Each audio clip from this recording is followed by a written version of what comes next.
Bom dia, meus amados, a graça e a paz do Senhor. Vamos abrir as nossas Bíblias no Mateus, Evangelho de Mateus, capítulo de número 5, queridos. Mateus 5, 17, vamos ler até o verso 26, amados. Diz assim a palavra do Senhor: Não pensem que vim abolir a lei ou os profetas. Não vim abolir, mas cumprir. Digo-lhes a verdade, enquanto existirem céus e terra, de forma alguma desaparecerá da lei a menor letra ou o menor traço, até que tudo se cumpra. Todo aquele que desobedecer a um desses mandamentos, ainda que dos menores, e ensinar os outros a fazerem o mesmo, será chamado menor no reino dos céus. Mas todo aquele que praticar e ensinar estes mandamentos será chamado grande no reino dos céus. Pois eu lhes digo que se a justiça de vocês não for muito superior à dos fariseus e mestres da lei, de modo nenhum entrarão no reino dos céus. Senhor nosso Deus, essa é a Tua palavra, que o Senhor nos deu essa comissão de levá-la até os quatro cantos da terra, a pregar a verdade, a ensinar a cada um. Ensina-nos então, Senhor, porque só o Senhor tem esse poder de fazer com que a nossa mente seja como a mente de Cristo, o nosso coração seja um coração de carne, e o Senhor nos ensinar, Pai, muito mais do que não matar ou não ferir alguém, a não se irar, a não produzir, falar palavras que não edificam. Transforma o nosso coração e a nossa vida, Senhor. Nós te pedimos em nome de Jesus. Amém. Queridos, nas últimas três domingos que eu preguei aqui pela manhã, eu venho abordando esse tema da relação que nós devemos ter como cristãos com o Antigo Testamento. Porque agora nós estamos numa nova aliança. E como é que fica quando nós lemos o Antigo Testamento? Como que fica quando nós lemos alguns trechos que parecem estranhos, né, aos ensinos de Jesus, aos ensinos dos apóstolos? Nós temos abordado isso por 3 domingos. Então, eu espero que, pelo menos quem veio, né, conseguiu entender bem sobre isso. Mas aqui nós vemos um trecho um pouco diferente, né, queridos? Na verdade, Jesus fala, eu não vim abolir a lei, mas eu vim cumprir. E fala que nenhum tio da lei vai cair até que tudo se cumpra. Então, isso aqui parece ser um versículo que desfaz tudo que nós aprendemos nos últimos 3 domingos, né, que eu trouxe a mensagem. Então, fica uma árvore estranha no meio de um bosque. E aí, o que a gente faz com essa árvore estranha, né, queridos? A gente precisa entender o que está acontecendo. Para aqueles que não vieram, e também para recordar os que vieram, eu trouxe aqui um slide, trazendo uma pequena porção de alguns trechos que nós lemos, queridos, no Novo Testamento, falando sobre a nossa relação com a antiga aliança, com os princípios do Antigo Testamento. Alguns, queridos, foi bem difícil para mim selecionar, porque a quantidade é de dezenas de versículos, eu trouxe aqui 1/4 ou menos do que isso, do que já foi explorado. Então, veja, esse versículo de Jesus tem que ser encaixado nessa grande quantidade de versículos que nós estudamos. Eu trouxe o slide para a gente, como é uma recapitulação, a gente não ter que abrir cada um. Que 2 Coríntios 3,6 diz, Ele nos capacitou para sermos ministros de uma nova aliança. Então, é algo novo, que não vem da letra, mas do Espírito, pois a letra mata e o Espírito vivifica. O Novo Testamento, a nova aliança, trouxe essa realidade do Espírito Santo para todos os cristãos, quando no Antigo Testamento era algo muito seleto, né, para alguns profetas, alguns reis, alguns sacerdotes. E agora somos uma nova aliança, é algo novo. Gálatas 1, versos 6 e 7, o apóstolo Paulo combate aqueles que queriam guardar tanto a nova aliança quanto a antiga, né, fazer um mix das duas. Não, nós temos que guardar os dois. Os fariseus ensinavam isso, né, os cristãos judaizantes, como eram chamados. O apóstolo Paulo diz, admiro-me. Essa expressão no grego, que eles era a mais forte que tinha para repreender discípulos. Então, quando eles leram isso aqui no grego, já ficaram chocados com o que o apóstolo Paulo ia dizer. Admiro-me que vocês estejam abandonando tão rapidamente aquele que os chamou pela graça de Cristo, para seguirem outro evangelho. Isso de guardar o Antigo Testamento, em sua totalidade, junto com o Novo, é outro evangelho, não é o evangelho de Cristo. Que, na realidade, não é evangelho. O apóstolo Paulo diz, não é evangelho isso. O que ocorre é que algumas pessoas os estão perturbando, querendo perverter o evangelho de Cristo. Então, isso não é o evangelho de Cristo. Pode passar? Em Gálatas 3, antes que viesse esta fé, né, a fé em Jesus Cristo, a fé que é pregada pelos apóstolos, estávamos sob a custódia da lei. Ou seja, nós estávamos debaixo, as pessoas estavam debaixo da antiga aliança. Nela encerrados até que, há um limite, né, é colocado um limite claro aí, estávamos sob a custódia da lei até que a fé que haveria de vir fosse revelada. Assim, a lei foi o nosso tutor até Cristo, ou seja, aquele que nos guia até Cristo, nos levou até Cristo, para que fôssemos justificados pela fé. Agora, porém, tendo chegado à fé, já não estamos mais sob o controle do tutor, não estamos mais sob o controle da antiga aliança, não estamos mais sob o controle da lei. Eu expliquei isso na última vez, 2 livros foram escritos só sobre isso, queridos, o livro de Gálatas e o livro de Hebreus, é só para explicar a nossa relação com a antiga aliança, e para dizer que não estamos mais debaixo desse controle da lei. Gálatas 4, 22 e 24 diz, pois está escrito que Abraão teve 2 filhos, né? Abraão teve Isaque e Ismael. Um da escrava e outro da livre. E aí ele usa isso como uma ilustração. Isso é usado aqui como uma ilustração. Essas mulheres representam 2 alianças. Então, Sara e Agar. Agar, que era escrava, representa a antiga aliança. E Sara, que é a esposa verdadeira de Abraão, livre, representa a nova aliança. Uma aliança procede do Monte Sinai e gera filhos para a escravidão. Esta é Agar. Então, veja a diferença. Uma aliança é uma aliança da escravidão, que foi colocada por um tempo, e depois a livre, né? A verdadeira esposa de Abraão, que essa sim é a aliança definitiva. Pode passar? Gálatas 5. Vocês que procuram ser justificados pela lei, separaram-se de Cristo. Veja só, se alguém quiser guardar o Antigo Testamento na sua totalidade, separa-se de Cristo. Isso não é brincadeira. Separa-se de Cristo, caíram da graça. Quando você lê no livro de Hebreus, aqueles que caíram, os cristãos às vezes leem aqui e pensam, caiu, deve ser porque adulterou, né, se prostituiu. Não, irmão, ele está falando do Antigo Testamento. Se você vai seguir o Antigo Testamento, você caiu da graça. Mas se vocês são guiados pelo Espírito, não estão debaixo da lei. Queridos, eu não tenho autoridade nenhuma para falar sobre isso aqui. Quem tem são os apóstolos e o Novo Testamento. E ele está deixando bem claro, quem é guiado pelo Espírito Santo de Deus, ou seja, nasceu de novo, foi recebido dentro da família de Deus, e foi batizado com o Espírito Santo, se achegou a viver a plenitude do Novo Testamento, essa pessoa não está debaixo da lei. Não está. 1 Coríntios 9, 20. Para os que estão debaixo da lei, o apóstolo Paulo dizendo, tornei-me como se estivesse sujeito à lei. E ele deixa bem claro, embora eu, como cristão, e como qualquer cristão, eu mesmo não esteja debaixo da lei. Ele já está repetindo aqui, não estão debaixo da lei, e ele fala, eu mesmo não estou debaixo da lei.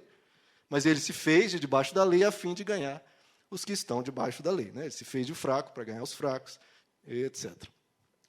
Hebreus 7 diz, a ordenança anterior, a antiga aliança, a ordenança anterior é revogada. Revogada, como se fosse no cartório, esse contrato agora foi cumprido, foi realizado, vamos deixar ele de lado e vamos com um novo contrato. Não é um contrato de aluguel, quando termina lá os 3 anos, finaliza aquele contrato, faz a assinatura, tudo certinho, e põe um novo contrato. É isso que foi feito. A ordenança anterior é revogada, porquanto era fraca e inútil, pois a lei não havia aperfeiçoado coisa alguma. Sendo introduzida, veja que não foi revogado e ficou em branco sem nada, queridos. Não é assim. Eu comentei na última vez que eu trouxe mensagem, que foi colocado, agora nós estamos debaixo da lei de Cristo, que é carregar os fardos uns dos outros, amar o próximo como a ti mesmo, etc. Sendo introduzida uma esperança superior, pela qual nos aproximamos de Deus. Jesus tornou-se, por isso mesmo, a garantia de uma aliança superior. Então, havia uma aliança inferior, muito inferior, e agora, por meio de Cristo, nós temos uma aliança superior, muito superior. Nós lemos em 1 Coríntios capítulo 3, dizendo que aquilo que tinha glória, né, e estava desvanecendo, foi substituído por uma glória insuperável. Hebreus 9:10. Olha o que ele diz do Antigo Testamento. Eram apenas uma parte do Antigo Testamento. Eram apenas prescrições que tratavam de comida, de bebida e de várias cerimônias de purificação com água. Essas ordenanças exteriores foram impostas, valiam, queridos, era vontade de Deus por um tempo. Foram impostas até, de novo, essa palavra que aparece por diversas vezes, até o tempo da nova ordem. Aquilo valia, era um contrato, invalidade, vontade de Deus estabelecida com o povo de Israel. Não foi colocado comigo e com você, queridos. Nem se a gente tivesse naquela época, não valia para nós, porque nós não somos do povo de Israel. Foi feito apenas com Israel, uma quantidade pequena de pessoas no mundo, e depois veio uma nova aliança, que substituiu aquela e vale para o mundo todo, para todas as pessoas. Foram impostas até o tempo da nova ordem. Hebreus 7:12, pois quando a mudança de sacerdócio, antes era o sacerdote levítico, e foi substituído pelo sacerdócio de Jesus, ele é o sumo sacerdote eternamente, segundo a ordem de Melquisedeque. Pois quando a mudança de sacerdócio, é necessário que haja mudança de lei. De novo, ficamos sem lei? Não. Mas havia uma lei, ela foi mudada para outra lei superior, incorporou muita coisa da antiga. As pessoas aí do direito sabem, quando há uma Constituição, e aquela Constituição é substituída por uma nova, grande parte das coisas da antiga Constituição é incorporada, porque, obviamente, muitas das coisas ali eram pertinentes e eram boas. Então, é incorporada na nova Constituição. A Constituição antiga deixa de valer e passa a valer a nova, que tem muita coisa da antiga. Mas agora o que vale é a nova. E esse aqui, finalizando a nossa rápida recapitulação, agora, Hebreus 8. Agora, porém, o ministério que Jesus recebeu é superior. Nós lemos essa palavra superior da última vez, em mais de 10 vezes. É superior ao deles, assim como também a aliança da qual ele é mediador é superior à antiga. Veja, tem uma nova aliança, que Jesus é mediador, e é superior à antiga. Olha, ele está chamando de antiga. Ficou para trás. Sendo baseada em promessas superiores. Tudo é superior, queridos, na nova aliança. Pois se aquela primeira aliança fosse perfeita, não seria necessário procurar lugar para outra. Então, foi colocado outra no lugar. Chamando nova essa aliança, ele tornou antiquada a primeira. Antiquada, queridos, olha, antiquada. E o que se torna antiquado e envelhecido está a ponto de desaparecer. Esse verso aqui é o verso 13. Eu li o 6 e o 7, e depois pulei para o 13. Porque antes desse 13, ele está citando uma profecia de Jeremias, onde Deus diz, olha, o povo de Israel, eu tinha uma aliança com um povo só, no planeta todo, o povo de Israel. Essa aliança, eles quebraram essa aliança, e com eles não valia mais porque eles quebraram. E aí Deus diz, eu vou fazer uma nova aliança com o povo de Israel e com todo o planeta, uma nova aliança superior.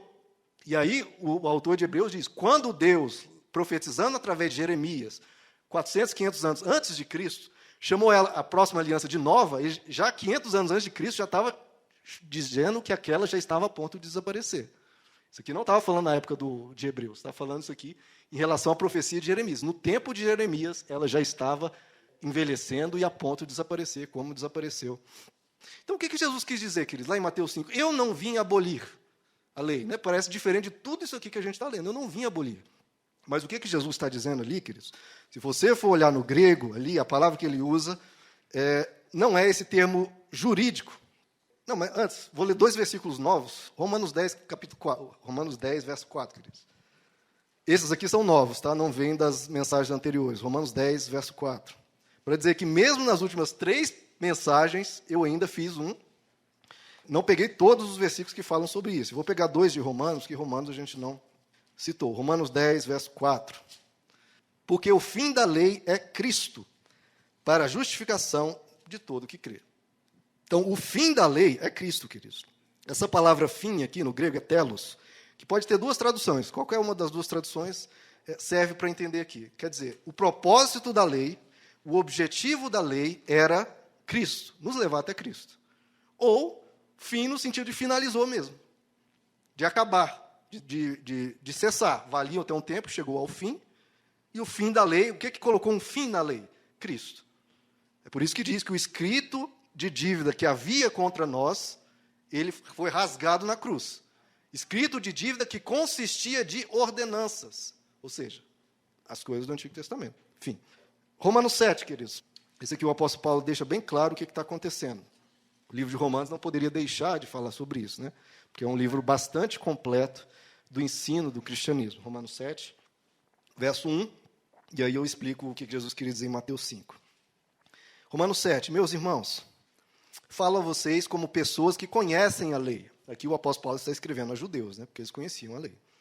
Acaso vocês não sabem que a lei tem autoridade sobre alguém apenas, veja só, a lei só tem autoridade sobre alguém apenas enquanto ele vive. Por exemplo, pela lei, a mulher casada está ligada a seu marido enquanto ele estiver vivo, não é? Até hoje isso vale ainda. Mas se o marido morrer, ela está livre da lei do casamento. Né? Se você está casado, seu marido ou sua esposa morre, você está totalmente liberado para casar com outra pessoa, assim também na lei judaica. Por isso, se ela se casar com outro homem, enquanto seu marido ainda estiver vivo, problemas, né? Será considerada adúltera. Mas se o marido morrer, ela estará livre daquela lei, e mesmo que venha se casar com outro homem, não será adúltera. Ok? Bem claro isso, né? Assim, meus irmãos, verso 4. Vocês também morreram para a lei por meio do corpo de Cristo. Ou seja, Jesus morreu na cruz, E por meio do corpo de Cristo nós morremos para a lei. Para quê? Para pertencerem a outro, aquele que ressuscitou dos mortos, a fim de que venhamos a dar frutos para Deus. Pois quando éramos controlados pela carne, as paixões pecaminosas despertadas pela lei atuavam em nosso corpo de forma que dávamos frutos para a morte. Mas agora, morrendo por aquilo que antes nos prendia, antes estávamos presos à lei, mas morrendo por aquilo que antes nos prendia, fomos libertados da lei. Fomos libertados da lei para que sirvamos conforme o novo modo do Espírito, e não segundo a velha forma da lei escrita. Vou ler de novo esse verso 6. Mas agora, morrendo para aquilo que antes nos prendia, fomos libertados da lei, para que sirvamos conforme o quê? O novo modo do Espírito, não? Segundo a nova aliança, segundo o ensino de Cristo, e não segundo a velha, de novo, antiquada, antiga, que passou, a velha forma da lei escrita. Até aqui, queridos. Então, veja que na carta do apóstolo Paulo aos Romanos também deixa bem claro que nós fomos libertados da lei. Então, o que Jesus quis dizer quando ele diz, eu não vim abolir? Queridos, a palavra que ele usa ali, no grego, não tem esse sentido jurídico que a gente pode pensar ao ler abolir. Tá? A palavra lá é catalu, quer dizer destruir. Existe um edifício, você quer demolir ele, quer destruir ele, essa é a palavra, catalu. Então, Jesus ele não veio pegar a antiga aliança, gente, a partir de agora, isso aqui eu destruí. Não, ele não veio para dizer aquilo lá não serve para nada. Não, tinha sua utilidade, e ele veio o quê? Cumprir. Cumprir o quê? Ele mesmo, nós lemos aqui um dos versículos, que a lei tinha um propósito, era o tutor que nos leva até Cristo. Esse propósito ele cumpriu. Ele trouxe a realidade da nova aliança, ressuscitou, morreu por nós e cumpriu tudo que havia nas Escrituras. Por exemplo, toda a profecia sobre o Messias, ele cumpriu. Então, ele veio não para destruir, mas para cumprir. Então, o Antigo Testamento, o grande objetivo dele era nos apontar para Cristo, nos ensinar todos os mandamentos de Deus que Jesus cumpriu plenamente. A antiga aliança, os judeus quebraram, mas Jesus veio, cumpriu ela na cruz, e por isso nós somos livres do peso de todos aqueles mandamentos. Porque aquilo que nós não conseguíamos cumprir, ele cumpriu em nosso lugar, e por isso nós fomos libertados da lei. Então ele não veio destruir, ele não chegou, gente, eu não vou guardar nada disso, não vou obedecer a lei, porque não, ele falou, eu vou obedecer no lugar de cada pessoa. Por isso que o escrito de dívida que havia contra nós, ele rasgou na cruz do Calvário. Ele não veio destruir, ele veio cumprir, que é bem diferente. Agora, aquele trecho que nós lemos de Hebreus 7,18, a ordenança anterior é revogada, ali sim é um termo jurídico, que havia uma certa ordenança, havia uma lei, ela foi revogada para colocar outra no lugar. Revogada como? Destruindo ela? Não, cumprindo. Há um contrato, deixar bem claro, havia um contrato de aluguel. A pessoa diz, eu não vou pagar, eu vou rasgar esse contrato, não vale mais. Isso seria destruir. Jesus diz, e eu não vim fazer isso. Pegar um contrato que Deus fez e rasgar. Não, eu vou cumprir. Então, você pega um contrato de aluguel de 3 anos, cumpre o contrato, aquele contrato, paga todas as parcelas que Jesus fez na cruz, pagou tudo, pagou e findou o tempo. Ele pagou tudo que ele estava devido e findou o tempo dos 3 anos. Aquele contrato vale mais? Não. Ele foi destruído? Não, ele foi cumprido. Jesus não veio destruir, ele veio cumprir. Cumprido aquele contrato, faz-se um novo. Geralmente melhor, superior. E é isso que foi feito aqui. Jesus não destruiu, ele cumpriu. E resumindo, para deixar bem claro que eles não ficarem em uma confusão, é isso aqui que eu tenho falado. A antiga aliança não foi destruída, ela foi cumprida. E então, depois de cumprida, foi substituída por uma aliança superior. Provas do fim da antiga aliança, nós lemos dezenas, 30, 40 versículos, nós lemos nos últimos 3 domingos, até mais. E aqui nós recapitulamos alguns. Mas você pode ver provas do fim da antiga aliança, até historicamente, queridos. Veja, o véu do santuário foi rasgado de cima a baixo, quando Jesus morreu na cruz. O templo, que era a base de toda a antiga aliança, não dá para viver a antiga aliança sem o templo, foi destruído, logo depois da morte de Jesus. O sacerdote levítico, em consequência do templo destruído, também acabou. Sacrifícios, que também era a base de toda a aliança, da relação de Israel com Deus, acabou, não tem mais desde o ano 70. Foi feita, lembre-se, querido, a antiga aliança foi feita apenas com Israel. Não tem nada a ver comigo, com você, mesmo se ela tivesse em vigor. E foi rompida, quebrada por Israel. Isso é dito constantemente pelos profetas. Vocês quebraram a minha aliança. Foi quebrada. Pode passar. Agora, a nova aliança. Então, aquele contrato antigo foi cumprido, realizado, e vem um novo contrato, a nova aliança. E o que não vem do contrato antigo, da aliança antiga, para a nova aliança? Não vem o sacerdote levítico, não vem o sistema de sacrifícios, por quê? Porque nós temos um sumo sacerdote eternamente, que é Jesus Cristo. O sistema de sacrifício acabou por quê? Porque Jesus já fez o sacrifício último na cruz do Calvário, pela qual recebemos o perdão de todos os nossos pecados, passados, presentes e futuros. Se você pecar amanhã, meu amigo, já foi pago. Até o de amanhã, até o depois da manhã. Aí você pode me perguntar, né? Eu até expliquei no áudio do WhatsApp. Então por que eu vou obedecer se já está tudo perdoado? Querido, de Deus não se zomba. Né? E quem tem esse tipo de pensamento tem que ver se converteu. Porque quem se converteu quer honrar o que Jesus fez por nós. Diversos rituais também acabaram. Circuncisão, por exemplo. Nós, homens, agradecemos muito.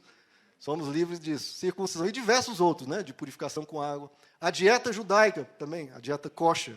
Os judeus comem uma quantidade muito restrita de tipos de alimentos, por causa da lei judaica. Isso não se aplica a nós. Camarão, inclusive, é uma das coisas que eles não podem comer, queridos. Ufa, né? Feijoada, então, nem pensar. Nada de porco, né? Festas judaicas também não cabe. Colossenses capítulo 2 fala sobre isso. Hebreus também. Lei civil e as suas punições. Não cabe, porque primeiro é uma lei para o Estado de Israel, qual não fazemos parte, e as suas punições também não cabe mais. Então, no Antigo Testamento, queridos, você vai ver punição. Porque, por causa da crueldade do povo da época, etc. De apedrejamento, enforcamento, de queimar a pessoa viva, nada disso vale mais, queridos, pelo amor de Deus. E preponderância judaica, ou seja, era a aliança antiga era feita focando no povo de Israel. Hoje não tem isso. Um judeu não tem nada. O foco da nova aliança não é nos judeus. Lá em Efésios, Gálatas diz, não há mais distinção entre homem, mulher, escravo, livre, judeu e grego. Não há essa distinção. Todos nós somos os mesmos em Cristo Jesus. E o que é que foi incorporado? Aquilo foi o que não foi, não veio. Agora, muita coisa, queridos, do Antigo Testamento, a gente tem que ter a sabedoria de não ser radicais, queridos. Imensa parte do Antigo Testamento, da Antiga Aliança, foi incorporada na Nova. Porque tinha inúmeras coisas maravilhosas. E a gente sabe disso, quando a gente lê, a gente abre sempre os Salmos aqui, diversas outras passagens. O que foi incorporado? A lei moral. Não matarás, não adulterarás, né? Não cobiçarás as coisas do próximo, e inúmeras outras coisas. Então, toda a lei moral do Antigo Testamento, os 10 mandamentos e diversos outros ensinos, foram trazidos para a Nova Aliança. É porque a gente está na Nova Aliança, agora a gente pode matar? Não, pelo amor de Deus. E só que com inúmeros aperfeiçoamentos, um desses aperfeiçoamentos nós vamos comentar daqui a pouco. Exemplos de vidas piedosas, exemplos de grandes homens de Deus do passado, servem para a nossa edificação. É claro que sim, porque Abraão, Isaac, Jacó, José, Davi, os profetas, têm ensinamentos espetaculares. Exemplos de vida que talvez nenhum de nós, em muitas coisas, não conseguiremos atingir, mas que nós devemos procurar. Então, esses exemplos do passado, que inclusive são narrados em Hebreus capítulo 11, então o Novo Testamento faz uso deles e são maravilhosos. Grandes homens que entregaram a vida a Deus, que andaram pela fé. E qual a Bíblia diz, do qual o mundo não era digno deles. Do qual o mundo não era digno deles. Então, esses exemplos de vida, irmãos, é de uma riqueza maravilhosa. Com cuidado, né? Porque há exemplos ruins também. E o próprio Antigo Testamento explica. Davi pisou na bola diversas vezes, por exemplo. Profecias futuras. O Antigo Testamento, o pastor Wagner, ele, no estudo do Apocalipse, ele explicou em várias profecias de Daniel, as quais se aplicam no futuro. Então, Jesus diz, né, nada será tirado da lei até que tudo se cumpra. As profecias futuras precisam se cumprir também. Tudo que aponta para Cristo, queridos, também foi incorporado. Figuras de Cristo, profecias que falam sobre o Messias, tudo isso é incorporado. E tudo que finalizando, tudo que o Novo Testamento valida, tudo que está no Antigo Testamento e o Novo Testamento replica, se lá no livro de Gálatas está citando algo do Antigo Testamento, ele está validando aquilo. Então, tudo que o Novo Testamento valida, permanece, é incorporado. E o que foi adicionado? Né? Só para mostrar que não é apenas algo que tirou uma parte, incorporou outra, não, mas também tem muita coisa que foi adicionada. O Espírito Santo e seus frutos a todos, como eu mencionei, que o Espírito Santo era derramado sobre raras pessoas no Antigo Testamento, sobre os profetas, alguns sacerdotes, alguns reis. Hoje não, cumprindo a profecia de Joel, capítulo 2, o Espírito Santo é derramado no coração de todo aquele que crê, todo aquele que recebe o Senhor Jesus como Senhor e Salvador. Não é um privilégio de poucos. O Espírito Santo e os frutos dele, os frutos do Espírito Santo, amor, amabilidade, bondade, fidelidade, etc., é derramado sobre todos. Evangelização universal. Os judeus tinham até a responsabilidade de falar de Deus para as outras nações, mas isso não era muito enfatizado. E agora, isso aqui sim, Jesus nos deu uma missão. Quando ele partiu, nossa missão não é necessariamente prosperar, queridos. A nossa missão é falar do Evangelho de Jesus Cristo a toda criatura e fazer discípulos de todas as nações até que ele venha. Essa é a sua missão e a minha missão, se nós somos cristãos de verdade. Essa é a nossa missão. O que foi adicionado também? Amor como doutrina central, principal, fundamental. Existia esse conceito do amor no Antigo Testamento? Existia. Amar ao próximo como a ti mesmo, amar a Deus com todo o seu entendimento, etc. Tudo isso está no Antigo Testamento, mas era muito pouco falado sobre isso, e no Novo, sim, se torna algo constante. Esperança da vida eterna. É isso que o Novo Testamento nos trouxe também. Há no Antigo Testamento uma ou outra passagem falando sobre isso, mas muito pouco, queridos. Os judeus, quando você lê o Antigo Testamento, eles não tinham muito esse conceito de vida eterna. Tá? O Novo Testamento explica sobre isso. E, claro, o Novo Testamento fala constantemente sobre a morte, ressurreição e retorno de Jesus Cristo, que ele vai voltar. Vou ver todas as pregações dos apóstolos no livro de Atos, todas, sem exceção, falam da ressurreição de Jesus. Então, essa era a grande mensagem dos apóstolos. Quando eles iam pregar nas igrejas, eles contavam as histórias de Jesus, falavam sobre a ressurreição, etc. O que mais foi adicionado? Igreja, batismo e Santa Ceia. Né? Isso aí são 3 pilares. Né? A igreja como lugar de culto e batismo e a Santa Ceia como práticas constantes que a igreja tem que ter. E, claro, todos os ensinos do Novo Testamento.